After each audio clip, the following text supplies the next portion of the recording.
السلام عليكم ورحمة الله وبركاته.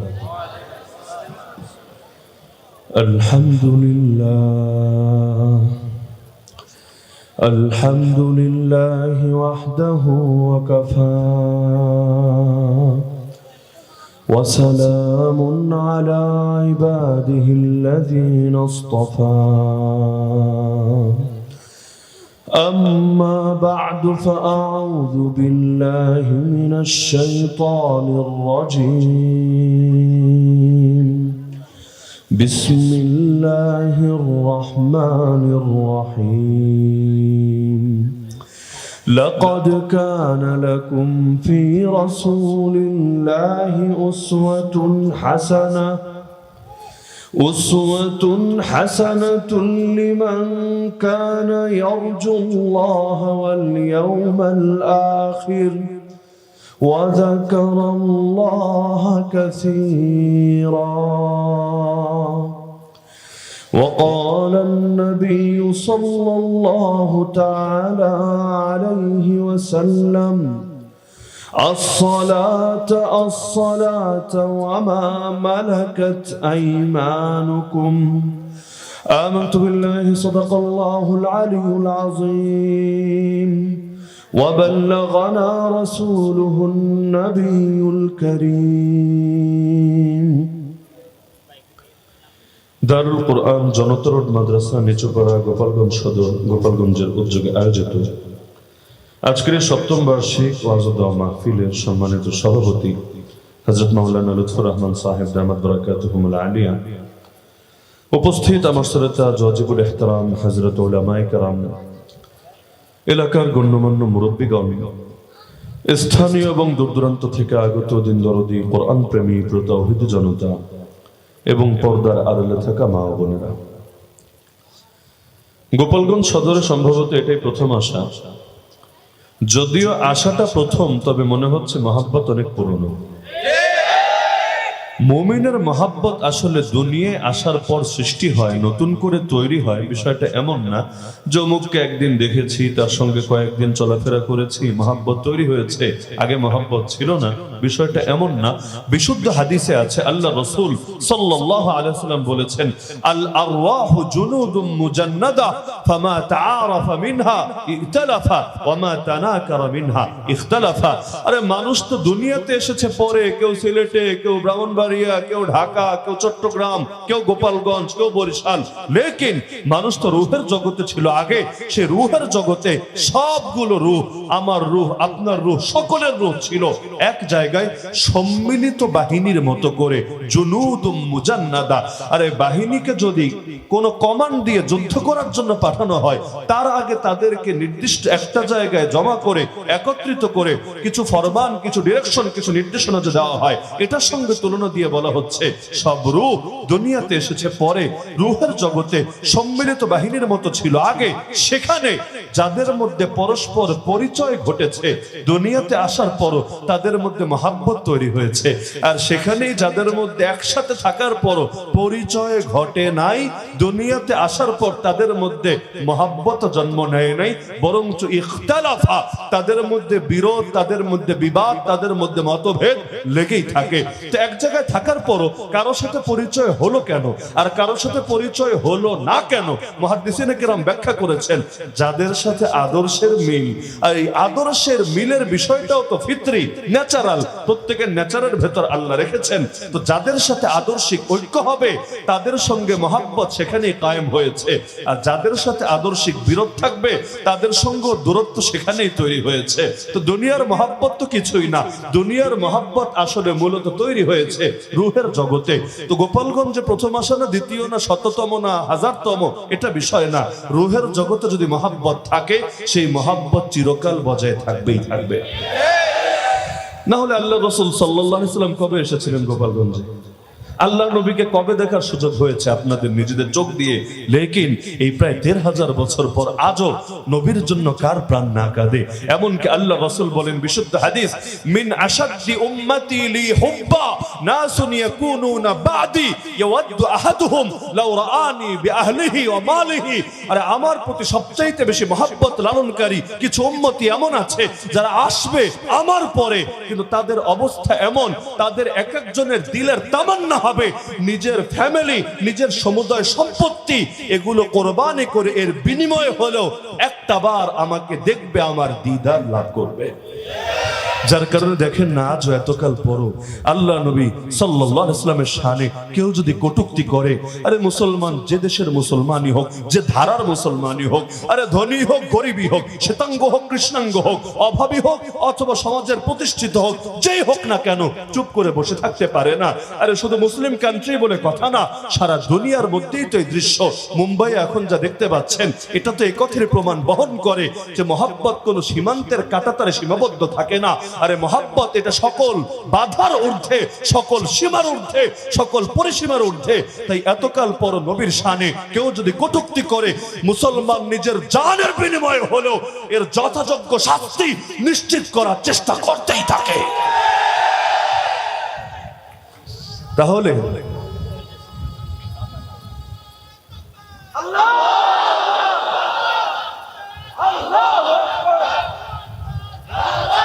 আল্লাহ রাসূল সাল্লাল্লাহু আলাইহি ওয়াসাল্লাম যেহেতু আমাদের ভালোবাসার সর্বোচ্চ অবস্থানে আছেন, রবের পরে সকল মানুষের ভেতর রাসূলকে ভালোবাসতে হয় সবচাইতে বেশি, এমনকি নিজের প্রাণের চাইতেও বেশি। আর আজকে যেহেতু প্রথম সাক্ষাৎই আপনাদের সাথে, এজন্য আল্লাহ রাসূলের জীবনের শেষ দিনগুলো থেকে, জিন্দেগির দুনিয়ার চ্যাপ্টারে সর্বশেষ কিছু দিনকে সামনে রেখে কিছু ঘটনা বলবো, আর ঘটনাগুলো থেকে কিছু শিক্ষা একটা একটা করে চোখে আঙ্গুল দিয়ে দেখিয়ে দিয়ে যাব। এ আশায় না যে ভবিষ্যতে আবার কখনো দেখা হবে, বরং এ আশায় একজন লোক যদি এর আলোকে আমল করে সমাজ পরিবর্তন হবেই হবে ইনশাআল্লাহ। শুরু করি বিদায় হজ থেকে, শেষ করবো আল্লাহ রাসূল সাল্লাল্লাহু আলাইহি ওয়াসাল্লামের দাফন মোবারকে গিয়ে। মাঝখানে যেই কয় মিনিট লাগে, 15 মিনিটই লাগুক আর 1 ঘন্টাই লাগুক আর সারা রাতই লাগুক, নাকি নির্দিষ্ট সময় আছে? তাহলে শুরু করবো রাসূলের বিদায় হজ দিয়ে, শেষ হবে ইনশাআল্লাহ আল্লাহ রাসূল সাল্লাল্লাহু আলাইহি ওয়াসাল্লামকে যখন দাফন করা হলো এবং মুসলমানরা সেখান থেকে ফিরে আসলেন এ পর্যন্ত। না সবগুলো ঘটনা বলবো না, না হলে এই কয়েক বছরের ঘটনা বলতে তো আমাদের কয়েক বছর লাগবে। তো এখন সবগুলো বলবো না, তবে মৌলিক কিছু আইডিয়া দিয়ে যাব। যেমন 15.5 বছরের ইতিহাস বলতে 15.5 বছর লাগে না, চাইলে 15.5 মিনিটেও বলা যায়। তো আল্লাহ নবীর 1.5-2 বছর 3 বছরের ইতিহাস বলতে 1.5-2-3 বছর লাগবে না, বরঞ্চ মৌলিক কিছু সময় যথেষ্ট ইনশাআল্লাহ। তো বিদায় হজ দিয়ে শুরু করছি। আল্লাহর রাসূল সাল্লাল্লাহু আলাইহি ওয়াসাল্লাম বিদায় হজের ভাষণে উপস্থিত 100 লক্ষ সাহাবীকে প্রশ্ন করেছিলেন, আলা হাল বাল্লাগতুর রিসালা, আরে উম্মত বলো, তোমরা শোনো, আমি কি রিসালাত পৌঁছে দিয়েছি? রিসালাত মানে বার্তা, মেসেজ। রব্বুল আলামিন যে মেসেজ পৌঁছানোর দায়িত্ব আমাকে দিয়েছিলেন, সেই মেসেজ, সেই বার্তাকে আমি পৌঁছে দিয়েছি। সব সাহাবী সমস্বরে বলে উঠলেন, বাল্লাগতার রিসালা ওয়া আদাইতাল আমানা ওয়া নাসাহতাল উম্মাহ ওয়া কাশাফতাল গুম্মা। হে আল্লাহর রাসূল, আপনি বার্তা পৌঁছে দিয়েছেন, আমানত যথাযথভাবে আদায় করেছেন, আপনি উম্মতের জন্য সর্বোচ্চ কল্যাণকামী হয়েছেন, আপনি অন্ধকারের পর্দা উন্মোচিত করেছেন। আল্লাহ নবী আল্লাহকে বললেন, আল্লাহুম্মা ফাশহাদ, আল্লাহুম্মা ফাশহাদ, আল্লাহুম্মা ফাশহাদ। হে আল্লাহ, আপনি সাক্ষী থাকেন, আপনি সাক্ষী থাকেন, আপনি সাক্ষী থাকেন। আপনার বান্দারাও মেনে নিয়েছে, আমি কিছুই আড়াল করি নাই, কিছুই গোপন করি নাই। মাজলুম হয়েও, জেল খেটেও, দেশান্তরিত হয়েও, রক্ত দিয়েও, জিহাদের ময়দানে লম্বা সময় কাটিয়েও কোনো কিছুই গোপনে রাখি নাই, সব কিছুই পৌঁছে দিয়েছি, আপনি সাক্ষী থাকেন। আল্লাহ রাব্বুল আলামিন সার্টিফিকেট দিয়ে দিলেন। কোরআন মাজিদের 6 নম্বর পারার সূরাতুল মাইদার 3 নম্বর আয়াতের অংশটা নাজিল করে দিলেন, আল ইয়াউমা আকমালতু লাকুম দীনাকুম, আজ আমি তোমাদের জন্য তোমাদের দ্বীনকে পরিপূর্ণ করে দিলাম। ওয়া আতমামতু আলাইকুম নি'মাতি, তোমাদের উপর আমার নিয়ামতকে পূর্ণতা দিয়ে দিলাম। ওয়া রাদিতু লাকুমুল ইসলাম দীনা, একমাত্র ইসলামকে তোমাদের জন্য দ্বীন হিসাবে মনোনীত করে দিলাম। ওই বিদায় হজেই আল্লাহ নবী একটা কথা বলে দিলেন সব সাহাবীদেরকে, খুযু আন্নী মানাসিকাকুম, খুযু আন্নী মানাসিকাকুম লাআল্লি লা আরাকুম বাদা আমি হাদা। আমার থেকে হজের বিধান খুব ভালো করে শিখে নাও, মনে হচ্ছে এরপর আর কখনোই তোমাদের সাথে এখানে দেখা হবে না।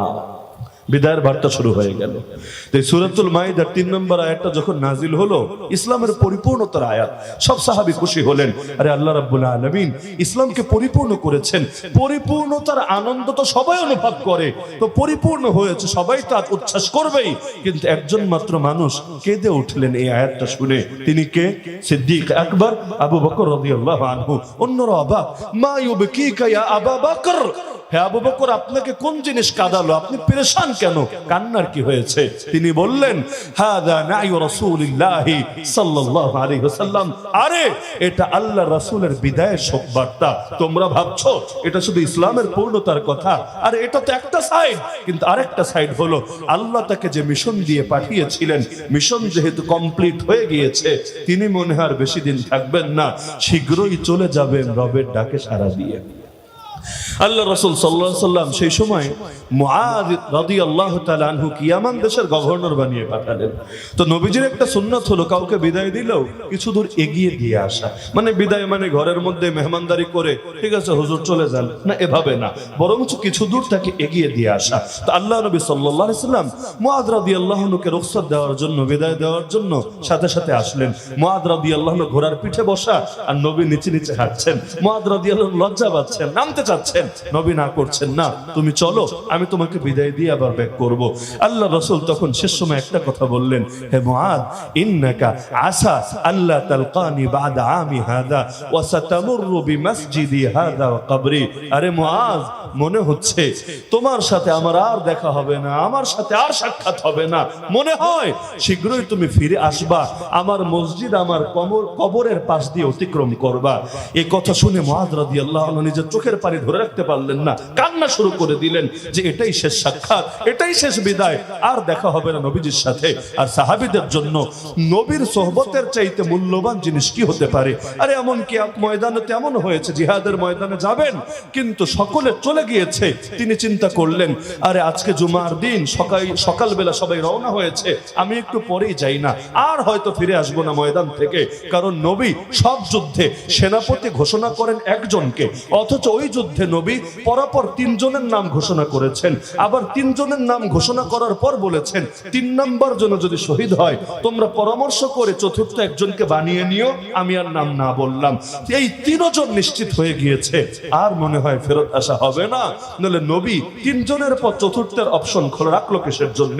একজন চিন্তা করলেন তো শেষ সাক্ষাৎ যেহেতু, তা নবীর পেছনে শেষবারের মতো জুমাটা পড়ে যাই, আমার দ্রুতগামী অশ্ব আছে, ঘোড়া আছে, এটাতে চড়ে পরে বাহিনীর সাথে মিলিত হওয়া যাবে। আল্লাহ নবী জুম্মায় আসলেন, খুতবা দিতে দাঁড়িয়ে নজর পড়ে গেল, কি রে, তারে না সেনাপতি বানিয়েছিলাম, সেখানে কেন? নামাজের পর জিজ্ঞাসা করলেন, সে বলল, ইয়া রাসূলুল্লাহ, জিন্দেগীর শেষবারের মতো আপনার পেছনে জুমা পড়ব, এই লোভ মানাতে পারছিলাম না, কারণ দুনিয়ার সব পেলেও আপনার দিদার হয়তো আর নসিব হবে না। আল্লাহ রাসূল বললেন, আরে বড় ভুল করেছো, বড় ভুল, লাগাদওয়াতুন ফি সাবিলিল্লাহি আও রাওহা খায়রুম মিনাদ দুনিয়া ওয়া মা ফিহা। তুমি আমার পেছনে মদিনার মসজিদে নামাজ পড়ে কতটুকু সওয়াব পেয়েছো? আরে জিহাদের পথে এই যে মানুষগুলো সকালে বের হয়েছে, এরকম এক একটা সকাল আর এক একটা বিকাল আল্লাহর পথে জিহাদে কাটানো গোটা দুনিয়া এবং তার ভেতর যা কিছু আছে এর চাইতে উত্তম। তো এটা শোনার পর সেই সাহাবী চলে গেলেন। তো আল্লাহ নবী সাল্লাল্লাহু আলাইহি ওয়াসাল্লাম থেকে এভাবে একের পর এক আলামত প্রকাশিত হতে থাকলো যে তিনি মনে হয় বেশি দিন থাকবেন না, বরং শীঘ্রই রবের ডাকে সাড়া দেবেন। অবশেষে এমন হলো, আল্লাহ রাসূলের ওফাতের 9 দিন আগের কথা, মাত্র 9 দিন আগের কথা, কোরআনের সর্বশেষ আয়াত নাজিল হলো। কোরআনের সর্বশেষ আয়াত কোনটা? অধিকাংশ মুফাসসিরের মতে কোরআন মাজিদের সর্বশেষ আয়াত হলো, ওয়াত্তাকু ইয়াওমান তুরজাউনা ফীহি ইলাল্লাহ সুম্মা তুওয়াফা কুল্লু নাফসিন মা কাসাবাত ওয়া হুম লা ইউজলামুন। সূরা বাকারার অংশ, দ্বিতীয় পারা, হাফিজি কোরআন যদি খোলেন দ্বিতীয় পারা 6 নম্বর পৃষ্ঠা, সর্বশেষ আয়াতই এটা। তো এই আয়াতের মধ্যে আল্লাহ বলেছেন, ওয়াত্তাকু, আরে বান্দা বড় ভয় করো, ইয়াওমান, সেই দিনকে, তুরজাউনা ফীহি ইলাল্লাহ, যেদিন তোমাদের সবাইকে ফিরিয়ে নিয়ে যাওয়া হবে আল্লাহ রাব্বুল আলামিনের কাছে। ফিরিয়ে নিয়েই শেষ না, সুম্মা তুওয়াফা কুল্লু নাফসিন মা কাসাবাত, প্রতিটা মানুষকে মানুষকে পরিপূর্ণভাবে বুঝিয়ে দেওয়া হবে যা কিছু করেছে দুনিয়ার বুকে অহুম লা ইউজলামুন, কারো উপর কোনো অন্যায় হবে না, অবিচার হবে না, জুলুম হবে না, অত্যাচার হবে না, ন্যায় হবে, ইনসাফ হবে, সাম্যের বিচার হবে। তো এই আয়াত সর্বশেষ আয়াত, এটা নাজিল হওয়ার পরে আল্লাহ রাসূল সাল্লাল্লাহু আলাইহি ওয়াসাল্লাম একদিন বললেন যে আমার ইচ্ছা হচ্ছে উহুদের শহীদদেরকে আমি একটু দেখে আসি। উহুদ যুদ্ধ কত বছর আগের কথা? তৃতীয় হিজরির ঘটনা, এটা 11 হিজরির ঘটনা। আল্লাহ রাসূল সাল্লাল্লাহু আলাইহি ওয়াসাল্লাম এতকাল পরে বলছেন যে আমার উহুদের শহীদদেরকে একটু দেখতে যেতে, জিয়ারতে যেতে ইচ্ছা করছে, চলো আমরা উহুদের ময়দানে যাব, সেখানে গিয়ে শহীদদের কবরগুলো জিয়ারত করে আসব। আরে বড় আফসোস লাগে, বড় আফসোস, আমরা তো শহীদদেরকেও স্মরণে রাখতে চাই না।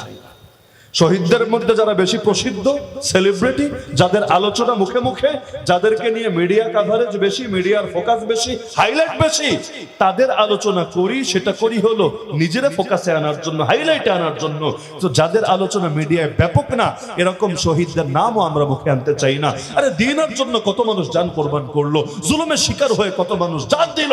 আরে কত এমন অখ্যাত অজ্ঞাত ব্যক্তি আছে যাদের রক্তের বদৌলতে আজকে আপনি নিরাপদ আছেন, আজকে আপনি খেয়ে পরে শান্তিতে বাঁচতে পারছেন। তো তাদের নামগুলো মুখে আনতে অনেকে লজ্জা করে, কেন?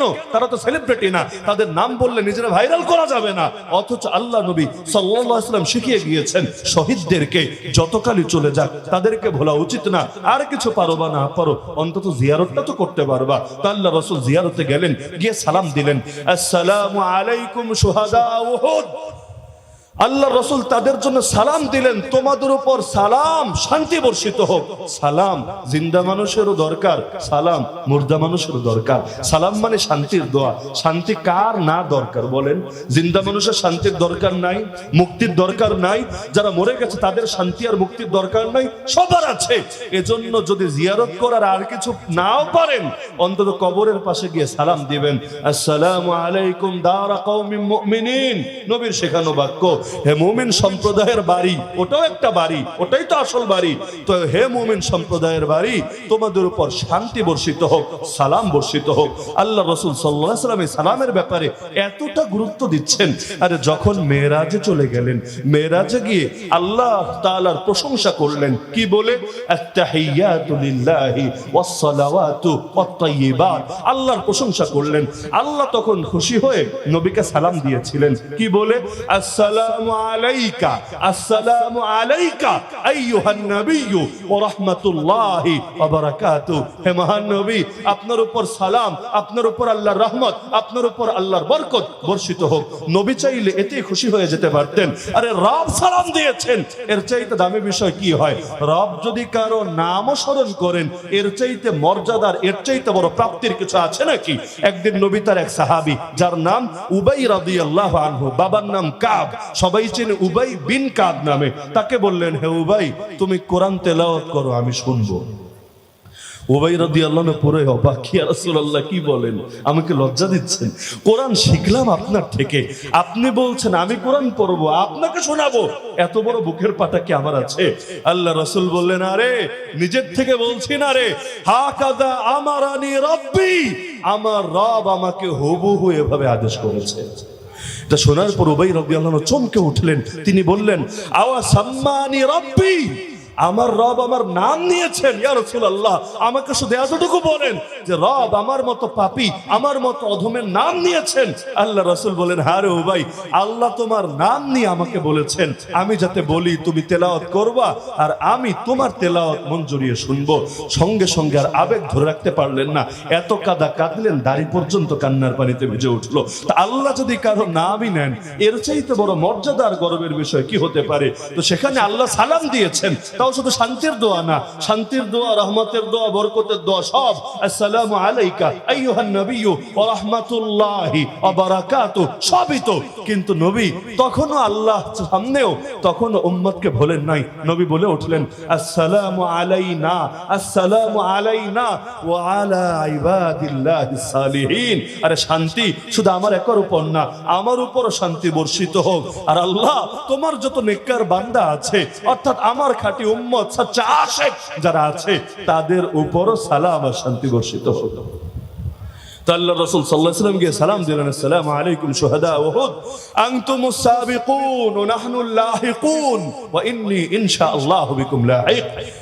হে উহুদের শহীদরা, তোমরা অগ্রবর্তী, আমরা পশ্চাৎবর্তী, তোমরা আগে গিয়েছো, আমরা পরে পরে আসছি, আমি নবীও শীঘ্রই তোমাদের সাথে মিলিত হচ্ছি। ফেরার পথে আল্লাহ নবী হঠাৎ বলে উঠলেন, আরে উহুদের শহীদদেরকে তো দেখে আসলাম, জিয়ারত করে আসলাম, কিন্তু ইশতাকতু ইলা ইখওয়ানি, আমার ভাইদের সঙ্গে সাক্ষাৎ করতে বড় মনে চাচ্ছে, আমার ভাইদের সঙ্গে। সাহাবীরা অবাক, আওয়ালাসনা ইখওয়ানাকা ইয়া রাসূলুল্লাহ, হে আল্লাহ রাসূল, আমরা কি আপনার ভাই না? কারণ সকল মুমিন মুমিনের ভাই, মুসলিম মুসলিমের ভাই। আর সে যে দেশে থাকুক, যে অঞ্চলে থাকুক, মুখের ভাষা যেমন হোক, গায়ের রং যেমন হোক, তার সম্পদ যেই পরিমাণ থাকুক, যারাই আল্লাহকে রব বলবে, যারাই মুহাম্মদুর রাসূলুল্লাহ সাল্লাল্লাহু আলাইহি ওয়াসাল্লামকে নবী বলবে, যারাই কাবাকে কিবলা বলবে, কোরআনকে ধর্মগ্রন্থ বলবে, নবী বলেছেন তারা ভাই। আল মুসলিমু আখুল মুসলিম, কেমন ভাই? লা ইয়াজলিমুহু ওয়া লা ইউসলিমুহু ওয়া লা ইয়াখযুলুহু, নিজেও নিজের ভাইয়ের উপর কখনো জুলুম করবে না, ভাইকে জালেমের হাতে তুলেও দেবে না, আর বিপদে পড়লে ভাইয়ের সাহায্য পরিহার করবে না। তো সাহাবীরা বললেন, আওয়ালাসনা ইখওয়ানাক ইয়া রাসূলুল্লাহ, হে আল্লাহর রাসূল, আমরা কি আপনার ভাই না? নবী বললেন, লা, তোমরা আমার ভাই না, বাল আনতুম আসহাবি, তোমরা তো আমার সাহাবী, আমার সঙ্গী। আমার ভাই কারা? আরে আমার ভাই হলো তারা যারা আসবে আমার অনেক পরে, আসবে আমার অনেক পরে, কিন্তু তারা আমাকে ভালোবাসবে জান প্রাণ উজাড় করে। আল্লাহ রাব্বুল আলামিন আমাদের গোপালগঞ্জবাসীকে, প্রতিটা মানুষকে আল্লাহর নবী যেই ভাইদের সঙ্গে সাক্ষাতের তামান্না করেছেন, ওই রকম ভাই হওয়ার তৌফিক দান করুন। এরপর আল্লাহ রাসূল সাল্লাল্লাহু আলাইহি ওয়াসাল্লাম ফিরে আসলেন। নবী ধীরে ধীরে মৃত্যু যন্ত্রণা প্রকাশিত হতে শুরু করলো, আল্লাহ রাসূলের কষ্ট বেড়ে যেতে লাগলো। আল্লাহ রাসূল সাল্লাল্লাহু আলাইহি ওয়াসাল্লাম তখন ছিলেন মাইমুনা রাদিয়াল্লাহু আনহার ঘরে। নবী বললেন, ইজমাউ লি যাওজাতি, আমার সব স্ত্রীদেরকে আনো তো আমার কাছে আনো, তাদের সাথে কিছু কথা আছে। সবাই যখন আসলো, তিনি বললেন তাদেরকে, তোমরা যদি অনুমতি দাও, আমি আয়েশার ঘরে অসুস্থতার দিনগুলো কাটাতে চাই। আরে নবী যদি অনুমতি না নিয়েও করে, পৃথিবীর কার ক্ষমতা আছে নবীর সিদ্ধান্তের উপর আপত্তি তুলবে? আর নবীর সিদ্ধান্তের উপর যে আপত্তি তুলবে তার ইমানের কি অবস্থা হবে? কিন্তু আল্লাহর নবী উম্মতকে কি ন্যায়, কি ইনসাফ, কি সাম্য শিখিয়ে দিচ্ছেন। স্ত্রী কয়েকজন, তো সবাইকে ডেকে বলছেন, তোমরা যদি অনুমতি দাও, অসুস্থতার দিনগুলো আমি আয়েশার ঘরে কাটাতে চাই। সুবহানাল্লাহ। সাম্য কাকে বলে? সমতা কাকে বলে? আরে সমতা খালি একাধিক স্ত্রী থাকলে জরুরি এমন না, একাধিক সন্তান থাকলেও জরুরি, একাধিক ভাই থাকলেও জরুরি। আপনি দেশের সরকার, দেশের শাসক, জনগণ আছে একাধিক, জনগণ তো একাধিকই থাকবে, লক্ষ লক্ষ কোটি কোটি, সবার মধ্যে সাম্য জরুরি। যেখানেই বৈষম্য আসবে সেখানে আল্লাহর নবীর আদর্শ লঙ্ঘন হবে। আল্লাহ নবীর জামানে এক সাহাবী এক সন্তানকে অনেক সম্পত্তি দিলেন, বাকিদেরকে দেন নাই, একজনকে দিলেন। তিনি তো দিলেন, তার বউ নারাজ, তুমি একজনকে দিলা, বাকিরা কি আমার পোলা না, এদেরকে কেন দিলা না? এবার তার গেল রাগ হয়ে, তিনি আসলেন আল্লাহ রাসূলের কাছে, ইয়া রাসূলুল্লাহ, আমি আমার ছেলেকে সম্পত্তি দিয়েছি, আমার সম্পত্তি আমার বউর গায়ে জ্বলে, এ মানতে রাজি না, আপনারে আমি সাক্ষী বানাচ্ছি যে আমি আমার এই ছেলেকে সম্পত্তি দিয়েছি। নবী বললেন, তোমার সবগুলো ছেলে কেমন দিয়েছো? বলল, না ইয়া রাসূলুল্লাহ, সবাই তো দেই নেই, একজনকে দিয়েছি। নবী বললেন, এই ফালতু কাজের ব্যাপারে আমাকে সাক্ষী বানাতে এসো না, যাও, এখান থেকে যাও। এরকম ফালতু কাজের ব্যাপারে নবী কখনোই সাক্ষী হবে না। সুবহানাল্লাহ, কি সাম্য শিক্ষা। তো তারা সবাই অনুমতি দিলেন। আল্লাহ রাসূল সাল্লাল্লাহু আলাইহি ওয়াসাল্লাম উঠতে চাইলেন, আম্মা জান আয়েশার ঘরে যাবে। শরীরে এই পরিমাণ শক্তিও ছিল না যে সেখান থেকে উঠে যাবে। উঠতে গিয়েও তিনি পড়ে গেলেন। অবশেষে আলী এবং ফজল ইবনে আব্বাস রাদিয়াল্লাহু আনহুমা দুজন এসে দুই পাশে ধরে আল্লাহ নবীকে নিয়ে নিয়ে আম্মাজান আয়েশার ঘরের দিকে যেতে লাগলেন।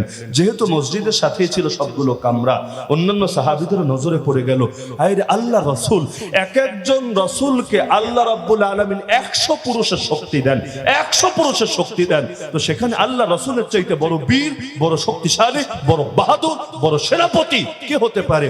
সেই রাসূল এবার দুজনের কাঁধে ভর করে চলছেন, এতটা দুর্বল হয়ে গেছেন। এটা দেখার সঙ্গে সঙ্গে সাহাবীরা কেঁদে উঠলেন, গোটা মসজিদে কান্নার রোল পড়ে গেল। সবাই শুধু একই কথা বলছিল, হায় রে, আল্লাহ রাসূলের উপর কি হয়েছে, কি নেমে এসেছে, মনে হয় বড় কোনো মুসিবত দেখা দিয়েছে। সবাই পেরেশান। তো তারা ধরে নিয়ে গেলেন আম্মা জান আয়েশা রাদিয়াল্লাহু আনহার ঘরে। নবী গিয়ে তখন বললেন, লা ইলাহা ইল্লাল্লাহ, ইন্না লিল মাউতি সাকারাত, এক আল্লাহ ছাড়া ইবাদতের উপযুক্ত কেউ নাই। নিশ্চয়ই মৃত্যুর রয়েছে অনেক যন্ত্রণা, নিশ্চয়ই মৃত্যুর যন্ত্রণা বড় ভয়াবহ। কোরআনে আল্লাহ জানিয়েছেন 26 নম্বর পারা সূরা কাফ, ওয়াজাআত সাকরাতুল মাউত বিল হক, মৃত্যু যন্ত্রণা সত্য অবশ্যই আসবেই আসবে, কারো ক্ষেত্রে ব্যতিক্রম হবে না। যদি কারো ক্ষেত্রে ব্যতিক্রম হতো অন্তত নবীজির ক্ষেত্রে ব্যতিক্রম হতো।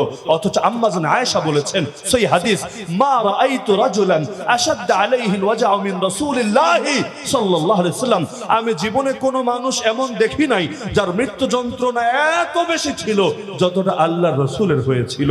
তাহলে আল্লাহর রাসূলের যদি মৃত্যু যন্ত্রণা হয় আমার কেন হবে না, আপনার কেন হবে না? ওই মুহূর্তে ঈমান নিয়ে যেতে পারবো কিনা, এটাই তো জীবনের সবচাইতে বড় ভয়, সবচাইতে বড় টেনশন। আমরা মুরব্বী আলেমদের সঙ্গে যখন সাক্ষাৎ করি না, যাদের বয়স ধরে না 80-90 হয়ে গিয়েছে, কেউ হয়তো অচল হয়ে বিছানায় পড়ে গিয়েছেন, একটা বাক্য বলেন অন্তত ফেরার পথে যে বাবা দোয়া করো আল্লাহ যাতে খাতেমা বিল খায়ের নসিব করেন। খাতেমা বিল খায়ের মানে বুঝেন? উত্তম পরিসমাপ্তি, ঈমানের সঙ্গে শেষ নিঃশ্বাস ত্যাগ। আল্লাহ রাব্বুল আলামিন আমাকেও ঈমানটা নিয়ে দুনিয়া থেকে যাওয়ার তৌফিক দান করুন, আমাদের সবাইকে ঈমান নিয়ে দুনিয়া থেকে যাওয়ার তৌফিক দান করুন। আর নবীর দোয়াটাই করি, আল্লাহ রাব্বুল আলামিন আমাদের সবাইকে শাহাদাতের মৃত্যু নসিব করুন।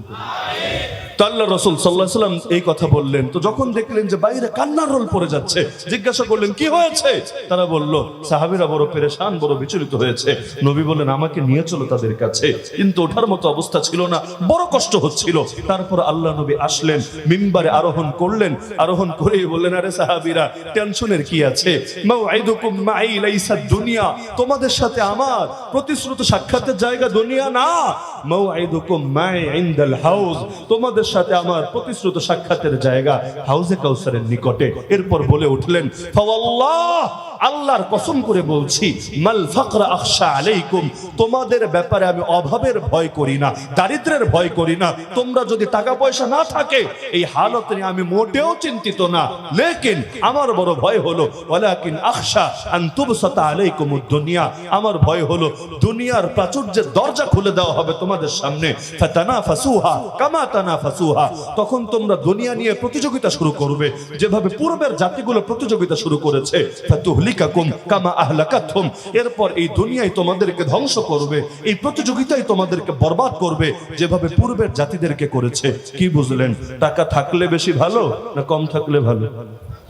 নবীর বাক্যে স্পষ্ট কসম খেয়ে বলেছেন, শেষ জীবনের কথা, আল্লাহর কসম অভাব নিয়ে ভয় করি না। আরে মুসলমান যখন অভাবী ছিল সারা দুনিয়া শাসন করেছে। এই আরব জাতির অবস্থাই দেখেন না, যখন বেদুইন ছিল মরুচারী জীবন যাপন করেছে, গোটা দুনিয়ার বাতিল তাদের নাম শুনলেও ভয় থারথার করে কেঁপেছে। কিন্তু আল্লাহ যখন সম্পদের প্রাচুর্যের দুয়ার খুলে দিয়েছেন, মাটির ভেতর থেকে সম্পদ আর সম্পদ আর সম্পদ, এখন দুনিয়ার লাইনে বহুত এগিয়েছে, লেকিন 100 বছর হলো ইসলামী খেলাফত নাই। আরে খেলাফত নাই, সঙ্গে কত কিছুই নাই। দুনিয়াতে মুসলমান 200 কোটি, প্রায় 200 কোটি। আরে আল্লাহ রাসূলের জামানায় মুসলমান ছিল কত? নবীর বিদায়ের সময়ও মুসলমান 2 লাখও ছিল না, 2 লাখও ছিল না। আর আজকে মুসলমান 200 কোটি। 200 কোটি মুসলমানের দুনিয়ায় প্রথম কিবলা 70 বছরের বেশি সময় ধরে ইহুদিদের হাতে কিভাবে থাকে? 200 কোটি মুসলমান থাকলে বাবরি মসজিদ ভেঙে রাম মন্দির কিভাবে নির্মাণ হতে পারে? 200 কোটি মুসলমান থাকলে এই সমস্ত উগ্রবাদীরা আল্লাহ নবীকে নিয়ে কিভাবে কটূক্তি করতে পারে?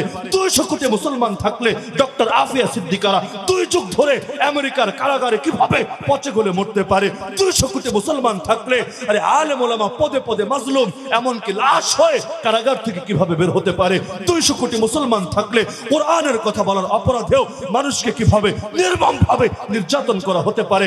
200 কোটি মুসলমান থাকলে আরে মুসলমান কাফের মুশরিকদের সামনে মাথা নত করে রাখে কোন যুক্তিতে?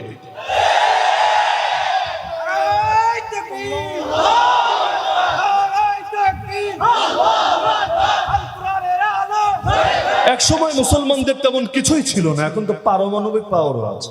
একাধিক মুসলিম কান্ট্রি পারমাণবিক শক্তির অধিকারী নাই? আরে বলেন না নাই? সবই তো আছে, নাই কি? আল্লাহ সম্পদও দিয়েছেন, দামি দামি সম্পদ দেখেন মুসলমানের দেশের মাটির তলে। কি দেন নাই আল্লাহ রে ভাই? দুনিয়ার সব দরজাই তো খুলে দিয়েছেন, কিন্তু দিনকে দিন এত অবনতি কেন হচ্ছে? ইজ্জত কেন আমাদের হারিয়ে যাচ্ছে দুনিয়ার মধ্যে? আরে অনেক পোষা কুকুরের চাইতে কোন কোন জায়গায় মুসলমানের রক্ত সস্তা বানিয়ে ফেলেছে। এই যে চীনের জিনজিয়াং, পুরো দেশটাকে আস্ত জিন্দানখানা বানিয়ে রেখেছে। এই কাশ্মীর, এই আরাকান, আরে যুগের পর যুগ, যুগের পর যুগ, যুগের পর যুগ চলে যাচ্ছে, তবুও মুসলমানের রক্ত নিয়ে হোলি খেলা বন্ধ হচ্ছে না। এই তামাশা কিসের জন্য? ইসরায়েল ইহুদি আছে 1 কোটির কিছু বেশি, 1 কোটির কিছু বেশি। এর মধ্যে সবাই তো আবার যোদ্ধা না, এর মধ্যে বুড়া আছে, শিশু আছে, নারী আছে, এর মধ্যে অসুস্থ রোগী আছে, এর মধ্যে অনেক মুসলমানও আছে। ইসরায়েলের লোক মানেই ইহুদি না, যেমন ইন্ডিয়ার লোক মানেই কি হিন্দু? আরে বলেন, ইন্ডিয়ার লোক মানে হিন্দু? ইন্ডিয়া মুসলমান নাই, বাংলাদেশে যা আছে তার চাইতে বেশি আছে। কাগজে কলমে যে বলে না 20 কোটি, এটা ভুয়া। ইন্ডিয়ার লোকেরাই বলেছে যে হুজুর ওরা চেষ্টা করে কম দেখাতে, কম দেখাতে, বাস্তবে মুসলমানের সংখ্যা এর চাইতেও বেশি। তো যদি 20 কোটিও ধরি, বাংলাদেশের চাইতে অবশ্যই বেশি। তাহলে ইন্ডিয়া মানেই যেমন হিন্দু না, ইসরায়েল মানেই কিন্তু ইহুদি না। ইসরায়েলের মধ্যে বাস করে এমন মুসলমানও আছে। কিছুদিন আগে ইসরায়েলে তাবলিগ সফর থেকে এসেছে এমন একজন আলেম বাংলাদেশের আমাকে শুনিয়েছে, নিজে দেখে এসেছেন ইসরায়েলে তাবলিগের মার্কাজ 3-3টা আছে। বুঝেন নাই? সাধারণ মসজিদ তো আছে, ওটা তো আছেই, এমনকি তাবলিগের মার্কাজ পর্যন্ত কয়টা আছে? 3টা, তার ভাষ্য অনুসারে। তো ইসরায়েল মানে সব ইহুদি না? তাও ধরলাম 1 কোটি, ধরলাম বাড়ায়, ধরলাম নাই, তাও ধরলাম 1 কোটি যোদ্ধাই আছে। তো মুসলমান তো 200 কোটি, আর 200 কোটির মধ্যে নারী আছে, বুড়া আছে, শিশু আছে, বাদ দিলাম, অসুস্থ রোগী বাদ দিলাম, অন্তত 100 কোটি তো টিকবে। আরো কমালাম, 50 কোটি তো টিকবে।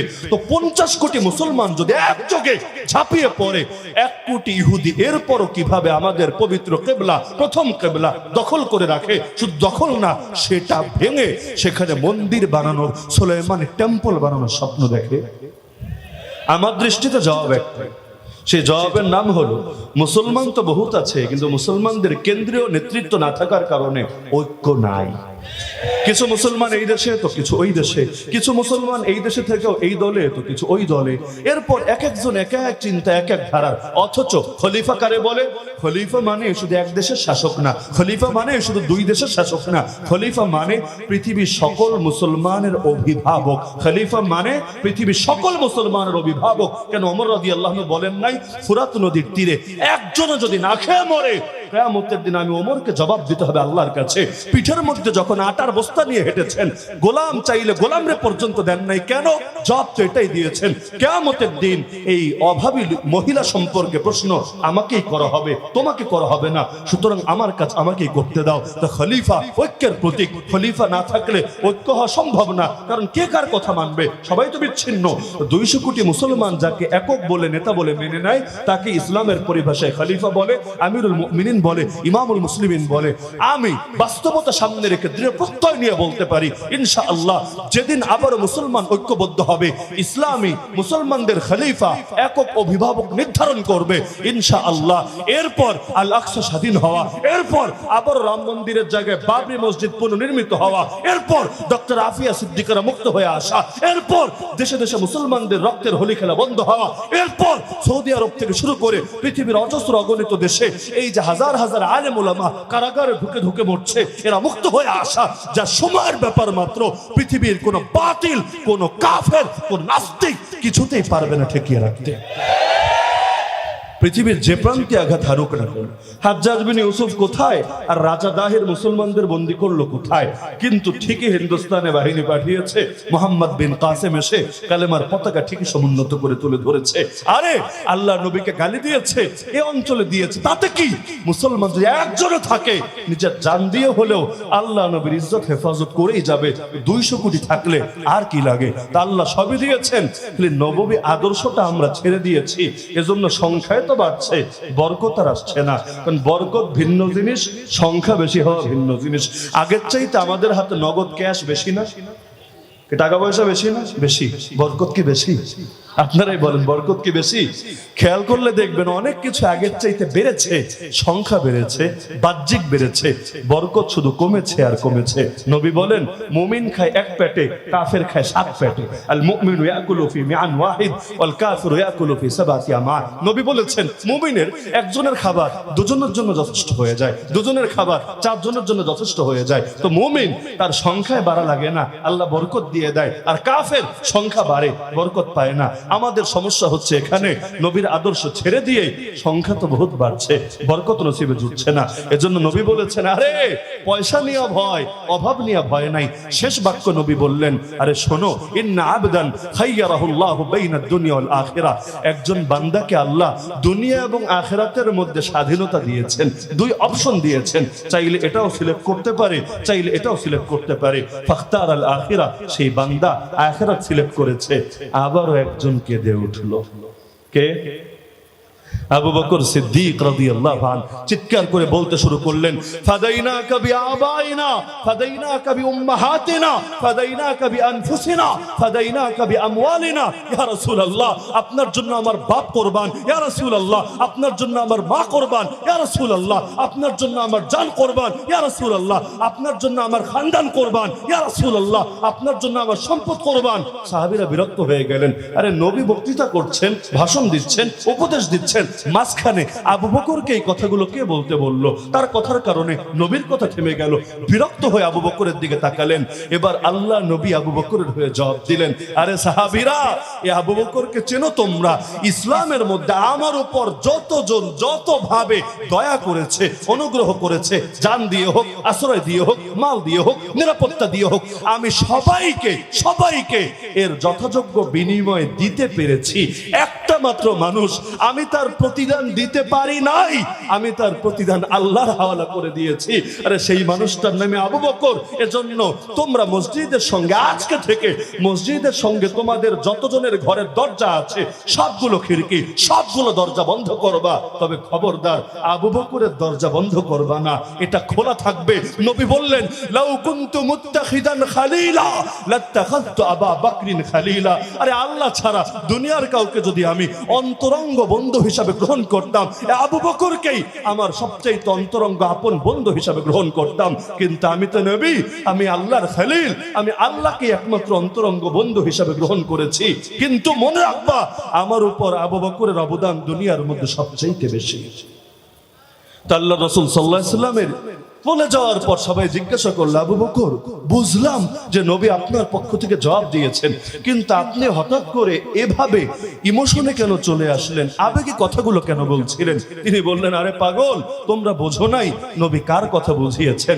নবী যে বললেন আল্লাহ তাকে 2টা অপশন দিয়েছেন, এক দুনিয়া এক আখিরাত, এটা অন্য কারো কথা বুঝান নাই, নিজের কথাই মেন করেছেন যে আল্লাহ তাকে 2 অপশন দিয়েছেন। নবী চাইলে যতকাল চাইবেন দুনিয়ায় থাকতে পারবেন, কোনো বাধা নাই। আপনার ইচ্ছার বাইরে গিয়ে মালাকুল মউত আপনার জান কবজ করবে না। আর আপনি যদি চান আমার কাছেও চলে আসতে পারেন, আমার সঙ্গে মিলিত হতে পারেন। আমি অপেক্ষায় আছি আপনার সঙ্গে সাক্ষাৎ করব বলে 2 অপশন পেয়েও নবী দুনিয়াতে থাকতে চান নাই, নবী আল্লাহর সঙ্গে মিলিত হতে চেয়েছেন। তার মানে আমার নবীর বিদায়ের সময় একেবারেই ঘনিয়ে এসেছে। এরপর আল্লাহ রাসূল সাল্লাল্লাহু আলাইহি ওয়াসাল্লাম, এটা 3 দিন আগের কথা, একেবারে শেষের দিন, সর্বশেষ নামাজ ছিল নবীর জীবনের ফজরের নামাজ। ফজরের নামাজ চলাকালীন আবু বকর রাদিয়াল্লাহু আনহু ইমামতি করছিলেন। কারণ নবী অসুস্থ হওয়ার পর থেকেই নবী আম্মা জান আয়েশাকে বলেছিলেন, তোমার বাবাকে বলে দাও যেন আমার অবর্তমানে ইমামতি করে। আয়েশা রাদিয়াল্লাহু আনহা বললেন, ইয়া রাসূলুল্লাহ, আমার বাবার মনটা বড় নরম, আপনার অনুপস্থিতিতে, আপনার অসুস্থতার কারণে তিনি আপনার জায়নামাজে দাঁড়িয়ে ইমামতি করবে, আমার বাপ সইতে পারবে না, হার্ট অ্যাটাকও করতে পারে। আরে কান্নার কারণে তেলাওয়াতও তার জবান বন্ধ হয়ে যেতে পারে। এই আদেশটা আপনি ওমরকে করেন, অন্য কোনো শক্ত দিলওয়ালাকে করেন, আমার বাবাকে কইরেন না। আল্লাহ নবী এই কথা পছন্দ করলেন না। এবার আরেকজনকে বললেন, তুমি বলো। এবার আয়েশা রাদিয়াল্লাহু আনহা তারে বললেন, আরে নবীরে বলো না, আমার বাবা পারবে না এটা সহ্য করতে, আমার বাবার বড় ক্ষতি হয়ে যাবে, যেন ওমরকে বলে, যেন অন্য কাউকে বলে। এরপর আল্লাহ রাসূল সিদ্ধান্ত অনুর থাকলেন না, তার অবর্তমানে নামাজ আবু বকরই পড়াবে। এটাই ছিল সবচাইতে বড় ইঙ্গিত যে আল্লাহর নবীর পর ইসলামের হাল খলিফা হবে আবু বকর সিদ্দিক রাদিয়াল্লাহু আনহু। কারণ ইসলামের সবচাইতে গুরুত্বপূর্ণ বিধানের নাম নামাজ। নবী যাকে নামাজের ইমাম তথা নেতা, ইমাম মানে কি? ইমাম মানে কি? ইমাম মানে কর্মচারী না, ইমাম মানে সভাপতির দালাল না, ইমাম মানে সেক্রেটারির চামচা না। ইমামরে যা মনে চায় তাই বলবা, এটা ইসলামের শিক্ষা না। ইমাম মানে নেতা, যে ইমামকে নেতা মানতে পারে না ও মুসলমান পরিচয় দেওয়ার অধিকার রাখে না।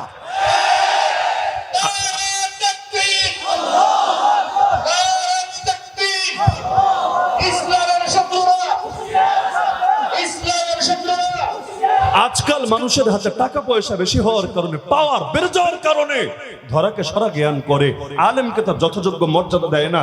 আর ইমামরে তো এমন মানুষ মনে করে গরিবের বউ সবার ভাবি, এই টাইপের ব্যাপার। ঘরে গিয়ে যেই লোক বউয়ের ঝাঁটার বাড়ি খায়, ও এসে মসজিদে ইমামের সামনে মাস্তানি দেখায়। কেন?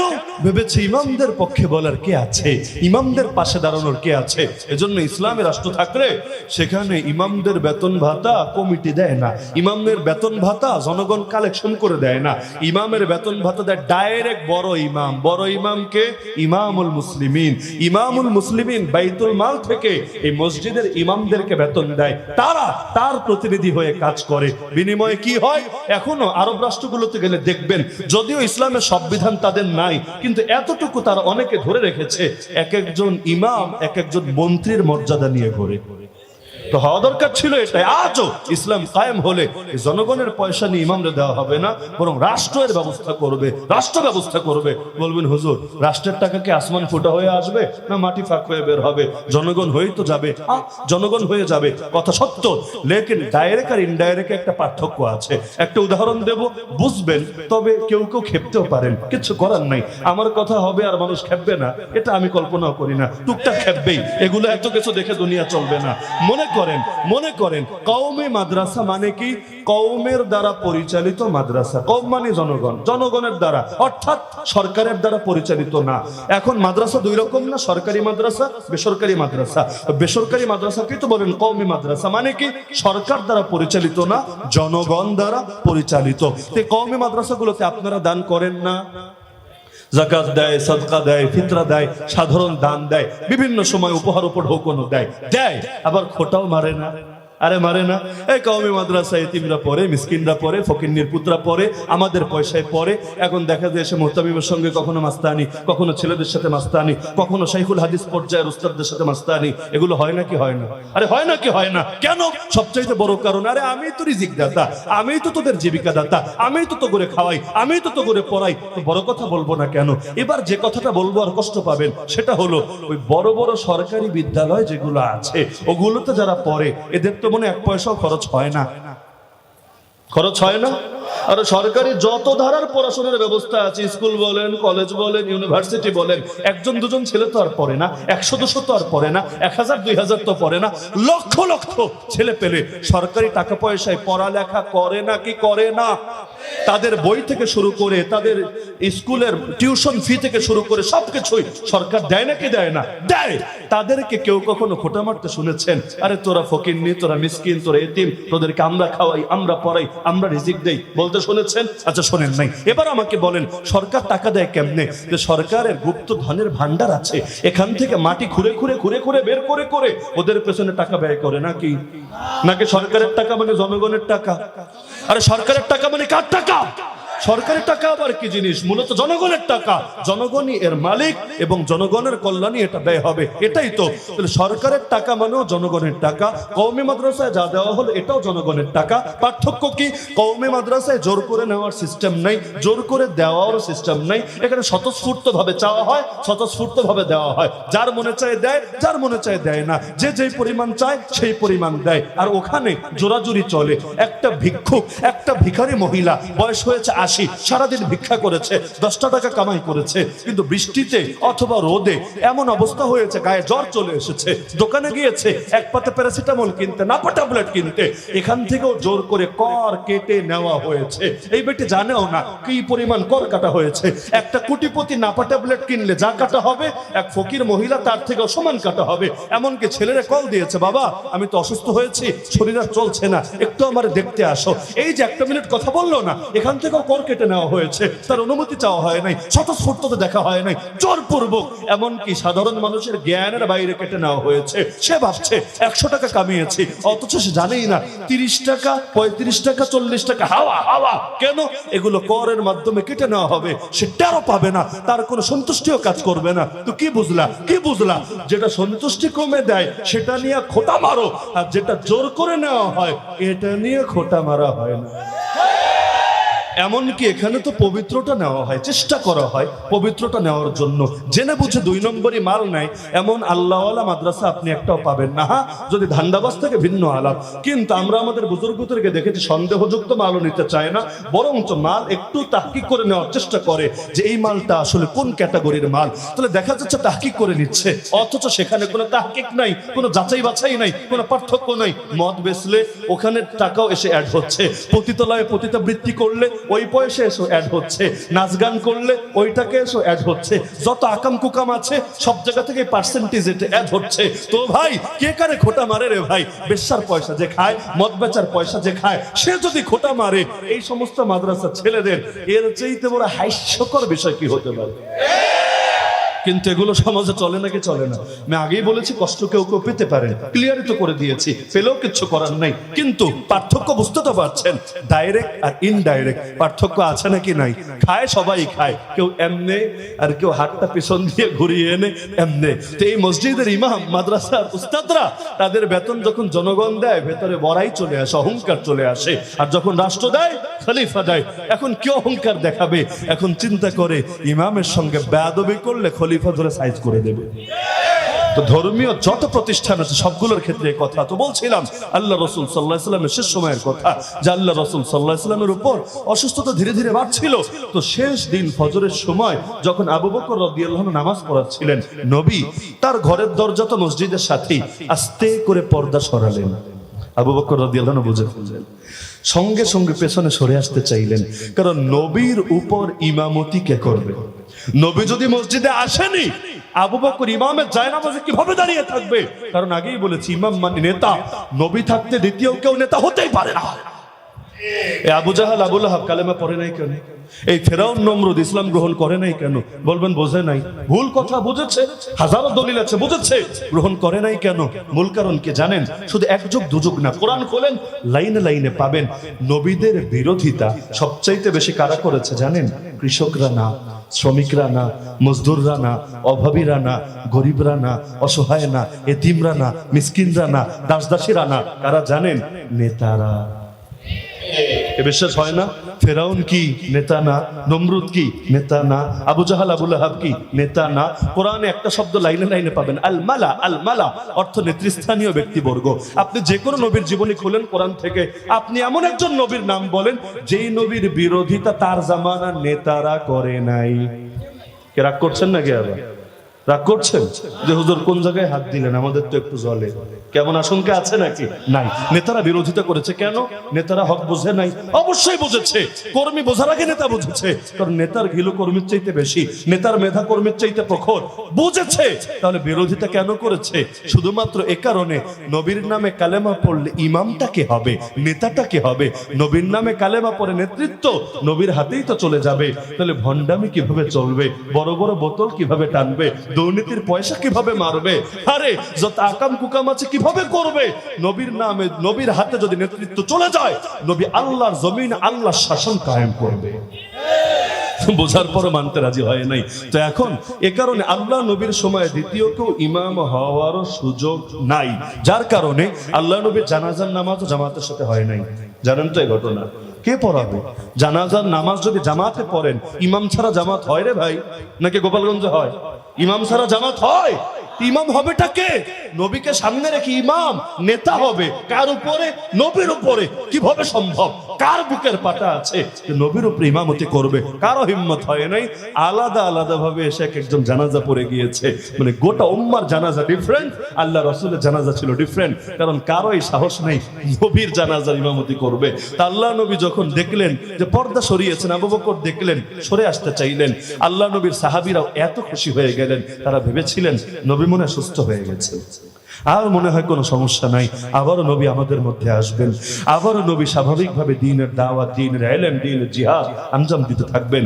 কিন্তু আল্লাহ নবী ইশারা দিলেন, বের হওয়ার মতো অবস্থা ছিল না, ইশারা দিলেন তোমরা নামাজ চালিয়ে নাও, পর্দা টেনে দিলেন। এটাই ছিল নবীর জীবনের শেষ ওক্ত।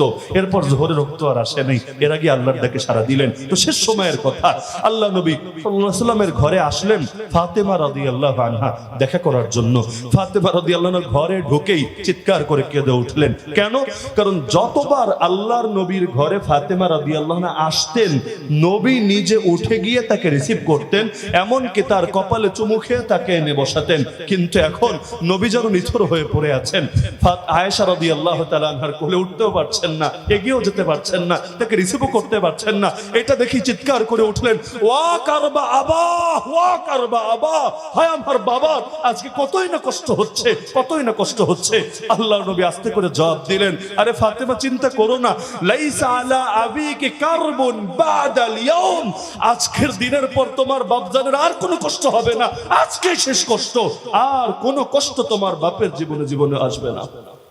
তো কাঁদতেই থাকলেন ফাতেমা রাদিয়াল্লাহু আনহা। নবী ডাকলেন, ফাতেমা আমার কাছে আসো, কাছে আসো। কাছে গেলেন, তার কানে কানে কি যেন নবীজি বললেন। এবার তার কান্নার মাত্রা আরো বেড়ে গেল। কিছুক্ষণ পর নবী আবার বললেন, আরেকটু কাছে আসো। কাছে গেলেন, নবী আরেকটা কি যেন কথা বললেন। এবার সব কান্না ভুলে গিয়ে তিনি হাসতে শুরু করলেন। আম্মা জান আয়েশা রাদিয়াল্লাহু আনহা অবাক, একই বিছানায় থেকেও শুনতে পারছেন না যে আসলে কি বলেছেন, কিন্তু অবাক। রাসূলের ওফাতের পর তিনি জিজ্ঞাসা করেছিলেন ফাতেমা রাদিয়াল্লাহু আনহাকে, আরে নবী কি বললো তোমাকে? আমার তো বড় ঈর্ষা হচ্ছিল।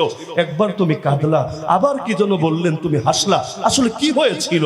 তিনি জবাব দিলেন, প্রথমবার নবী আমাকে বলেছেন, আরে ফাতেমা, আজই আমার শেষ দিন, চলে যাচ্ছে রবের কাছে, আর থাকবো না দুনিয়ার বুকে। আমি কেঁদে উঠেছিলাম। দ্বিতীয়বার আল্লাহ নবী আমাকে ডেকে বলেছিলেন, ফাতেমা, সুসংবাদ শোনো, আমার আহলে বাইতের মধ্য থেকে তুমি সবার আগে আমার সাথে মিলিত হবা আখিরাতের সফরে, শীঘ্রই, তার মানে সবার আগে মরবে। এই ফাতেমা রাদিয়াল্লাহু আনহা, নবী এটাই জানিয়ে দিলেন তাকে। দুনিয়ার লোক হলে এটাতে কাঁদতো, কিন্তু তিনি এটাতে হেসেছেন, কারণ বিরহ বড় কম হবে, খুব শীঘ্রই নবীজির সঙ্গে আখিরাতের সফরে মিলিত হবে। আল্লাহ রাসূল সাল্লাল্লাহু আলাইহি ওয়াসাল্লাম সেখানে ছিলেন। আয়েশা রাদিয়াল্লাহু আনহা বলেন, নবী ছিলেন বাইনা সাহরি ওয়া বাইনা নাহরি, আমার ঠিক বুকের উপরে কণ্ঠনালী আর আমার বুকের মাঝে আল্লাহ রাসূল সাল্লাল্লাহু আলাইহি ওয়াসাল্লাম ছিলেন। এমত অবস্থায় আমার ভাই আব্দুর রহমান অর্থাৎ আবু বকর রাদিয়াল্লাহু আনহুর পুত্র, তিনি ঘরে ঢুকলেন। তার হাতে একটা নতুন মেসওয়াক ছিল। আল্লাহ রাসূল বারবার মেসওয়াকটার দিকে তাকাচ্ছিলেন, কিছু বলতে পারছিলেন না, বলার মতো শক্তিও তখন বাকি ছিল না, বারবার তাকাচ্ছিলেন। আম্মা জান আয়েশা রাদিয়াল্লাহু আনহা, সুবহানাল্লাহ, কি কপাল, কি বুদ্ধিমতী, কি গুণবতী আল্লাহ তাকে বানিয়েছেন। তিনি বুঝে ফেললেন যে নবীর মনে হয় মেসওয়াক করতে মন চাচ্ছে, কারণ আল্লাহ নবী মেসওয়াক প্রয়োজন হিসাবেই শুধু করতেন না, আল্লাহ নবী মেসওয়াককে বড় ভালোবাসতেন। ঘরে ঢুকবেন তখনও মেসওয়াক, মজলিসে যাবেন তখনও মেসওয়াক, আরে উযু করবেন মন বারবার ফেসবুকের নোটিফিকেশন চেক দেওয়া অথবা মেসেঞ্জারে ঢুকে একটু উকি দেওয়া, কিছু নতুন আসলো কিনা, এগুলোর প্রতি আমাদের যে টান, নবীজির মেসওয়াকের প্রতি টান এর চেয়ে আরো বেশি ছিল। আম্মাজান বুঝে ফেললেন, আব্দুর রহমানকে বললেন, ভাই আমার মেসওয়াকটা দাও। হাতে নিলেন, আল্লাহ নবী সাল্লাল্লাহু আলাইহি ওয়াসাল্লামকে দিলেন, তার মুখের মধ্যে দিলেন। তিনি ভাবলেন নবী মনে হয় মেসওয়াক করতে পারবেন, কিন্তু মেসওয়াক তো শুরুতে শক্ত থাকে না, চাবালে না ব্যবহারের উপযোগী হয়। প্রথমে তো ডাল একটা, ডাল দিয়ে কি দাঁত ঘষা যায় নাকি? চাবাতে হয়, চাবালে এটা নরম হয়, তারপর এটা দিয়ে দাঁত ঘষা যায়। কিন্তু নবী মুখে তো নিলেন, কিন্তু চাবানোর মতো শক্তিটাও ছিল না, চাবাতে পারছিলেন না। আম্মাজান বুঝে এবার নিজের মুখে নিলেন, নিজেই চাবালেন, মেসওয়াককে নরম করলেন, এরপর আল্লাহ রাসূলের মুখে দিলেন। আল্লাহ রাসূল মেসওয়াক করলেন। আম্মাজান বলেন, আরে আমার উপর আল্লাহর বড় দয়া, বড় মায়া, বড় ভালোবাসা, বড় নিয়ামত। ইন্না মিন নিআমিল্লাহি আলাইয়া আন জামাআ বাইনা রিকি ওয়া বাইনা রিকিন নবী সাল্লাল্লাহু আলাইহি ওয়াসাল্লাম, আল্লাহ শেষ সময়েও, সর্বশেষ ধাপেও আমার থুতু আর নবীর থুতুকে এক করেছেন। নবীর ভেতরে সর্বশেষ যেটা প্রবেশ করেছে সেটা আমার থুতু। এর চাইতে বড় সৌভাগ্য আমার মতো একজন নারীর জন্য কি হতে পারে? তো আল্লাহ রাসূল সাল্লাল্লাহু আলাইহি ওয়াসাল্লাম মিসওয়াক করলেন। এরপর আল্লাহ রাসূল শেষ সময় একটা বাক্য বললেন, খুব ভালো করে খেয়াল রাখবেন, যতদিন বেঁচে থাকবেন নবীর শেষ ওসিয়তটা ভুলবেন না, জিন্দেগিতেও ভুলবেন না। বাপের শেষ ওসিয়তই তো ভুলি না, মায়ের শেষ ওসিয়তই তো ভুলি না, নবীর শেষ ওসিয়ত কিভাবে ভুলবে উম্মত? আল্লাহ নবীর শেষ ওসিয়ত ছিল, শেষ ওসিয়ত ছিল আসসালাহ আসসালাহ। পুরো বাক্য বলতে পারছেন না, কিন্তু দুর্বল শক্তি দিয়ে নবী বলছেন, উম্মত নামাজ নামাজ। নামাজের ব্যাপারে যত্নবান থেকো, নামাজকে আঁকড়ে থেকো। কি পরিমাণ মহব্বত থাকলে শেষ বিদায়ের আগেও বলেন নামাজ। শুধু কি আল্লাহ রাসূল? ওমর রাদিয়াল্লাহু আনহু জীবনে যারা পড়েছেন জানার কথা, ওমর রাদিয়াল্লাহু আনহু নামাজের ইমামতি করতে দাঁড়িয়েছিলেন, আল্লাহু আকবারও বলবেন, এমন সময় এসে ইকামত শেষ, এমন সময় এক অগ্নিপূজক মসজিদে ঢুকে তার উপর অনেকগুলো ছুরিকাঘাত করেছিল। সবচাইতে ভয়াবহ আঘাত লেগেছিল তল পেটে, ছুরি পুরোটা ঢুকে গিয়েছিল। আল্লাহর বান্দা অজ্ঞান হয়ে পড়ে যাবেন, এর আগেই ইশারা দিলেন পেছনে যে ছিল যে তুমি নামাজ চালিয়ে নাও, নামাজ পড়িয়ে নাও। অজ্ঞান হয়ে পড়ে গেলেন, ধরাধরি করে ঘরে নিয়ে যাওয়া হলো।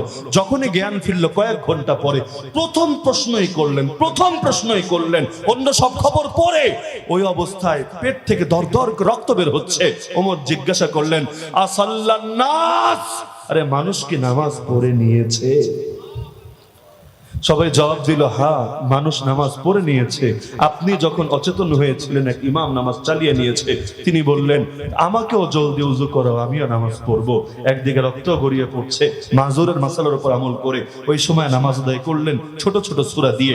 কি পরিমাণ মহব্বত থাকতে পারে নামাজের উপর। নামাজকে কেউ যদি প্রেশার মনে করে, যাকাতকে কেউ যদি চাপ মনে করে, তার এখনো ঈমান ঠিক হয় নাই। এগুলোর সাথে মহব্বতের সম্পর্ক থাকতে হবে। নবী বলেছেন, তোমাদের দুনিয়ার কিচ্ছু আমার ভালো লাগে না, যে তিনটা জিনিস আমার কাছে প্রিয় করা হয়েছে, তিন জিনিস। হুব্বিবা ইলাইয়া মিন দুনিয়াকুম সালাস। এখন শুনলে মনে হবে দুনিয়ার তিন জিনিস আবার কি? ও মনে হয় একটা সুন্দর ফ্ল্যাট, একটা দামি গাড়ি, আর একটা আইফোন 16 প্রো ম্যাক্স, বাস এটাই তো হবে, আর কি লাগে? কারণ দুনিয়া মানে তো এটাই বুঝি না আমরা। নবী বললেন দুনিয়ার তিনটা জিনিস আমার কাছে প্রিয়। এর মধ্যে একটা কি বলেছেন জানেন? ওয়া জয়রাত কুররাতু আইনি ফিস সালাহ। নামাজ, নামাজ, এই নামাজের মধ্যে আমার চোখে শীতলতা রাখা হয়েছে। নামাজ আবার দুনিয়া কিভাবে? নামাজ ও আখিরাত। কিন্তু আল্লাহ নবী বলছেন তোমাদের দুনিয়ার তিনটা জিনিস প্রিয়, এর মধ্যে একটা হলো নামাজ। তো শেষ ওসিয়ত উম্মত নামাজ নামাজ। ওমা মালাকাত আইমানুকুম, এবং মালিকানা, মালিকানা মানে তোমাদের মালিকানাভুক্ত সম্পত্তি, তোমাদের মালিকানাভুক্ত দাসদাসী, আরো যা কিছু আছে এগুলোর ব্যাপারে আল্লাহর হক, আল্লাহর হক মনে রেখো। নবী শেষ ওসিয়ত। তবে শেষের কয়েকদিন একটা বাক্য নবী বেশি বলতেন। কি বাক্য? এটাও কেউ কেউ কষ্ট পেতে পারে, আমি জানি না গোপালগঞ্জের কি অবস্থা, কারণ এই এলাকায় যেহেতু যাতায়াত নাই, কোথায় কি চলে না চলে আইডিয়াও নাই। এখন আমি এমনিও বলবো, যদি রাগ করেন তাও বলবো, এটা আমার আলাদা বলা লাগবে না। বলেন বলেন, আমার কথা ঠিক বললেও ঠিক, ঠিক বললেও ঠিক।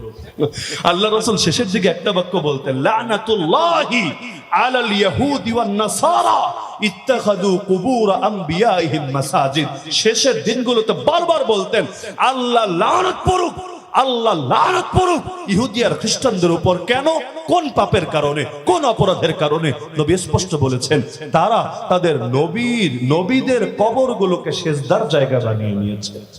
হায় রে, যেই আশঙ্কার কারণে নবী বললেন, এই কথা শেষ জীবনে কেন বলছেন বারবার? বোঝেন না? কারণ নবী আশঙ্কা করছেন তার কবর কেউ না জানি তো সেজদার জায়গা বানিয়ে ফেলে। আফসোস, সদ আফসোস, বড় আফসোস।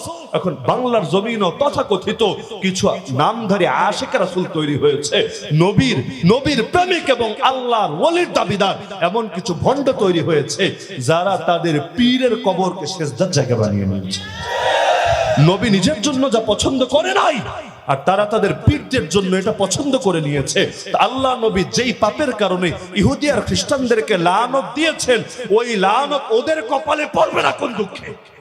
পাপ যদি একই হয়, তাহলে দুজনের উপরে তো একই শাস্তি আসবে, এটাই যুক্তির কথা।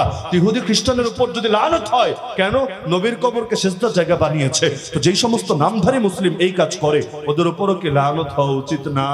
আরে বলেন না উচিত না? তা আল্লাহ রাসূল সাল্লাল্লাহু আলাইহি ওয়াসাল্লাম এরপরই আম্মা জান আয়েশা বলেন, হঠাৎ